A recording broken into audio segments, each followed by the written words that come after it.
Okay everybody, I wanted to do a video updating where the progress is on the John Deere 214. As you can see, I have quite a bit of extra parts in the garage here right now, and the reason for that is I also have a second tractor in the garage right now. And this was sort of unplanned, but it showed up on Craigslist real close to me.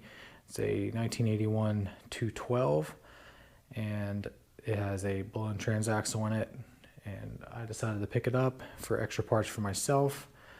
And one of the extra parts it was a nice set of lug tires on it, and it also came with a 43 blade. Now the blades, it's better than it looks. It's been painted black, so it looks kind of bad, but it's really not in bad shape at all, and everything's there. I've already put the lift rod set up on the 214 and mounted the blade yesterday. Everything works fine. I just need to pound out some dents and give it a repaint, but it'll be fine.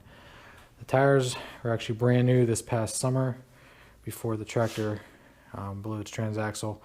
The transaxle can't be repaired, its case is cracked. The engine runs good. I pulled that last night. The rest of the tractor is pretty well stripped down. Don't have much left before it's just a frame. Some of the parts over there along the wall.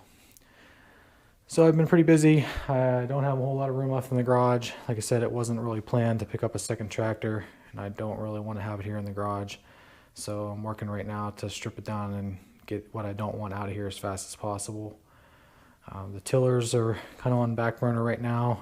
I need to figure out a way to get those tines off the parts tiller so I can go ahead and put it on the other tiller that I have here. So yeah, that's where it's at right now. I have several new parts here to go in the 214. I'm probably going to start working on that today. I'm going to put a new set of points and a condenser on it. Also have a set of tail lights that I want to put on it. So stay tuned for videos on that. Okay, thanks for watching.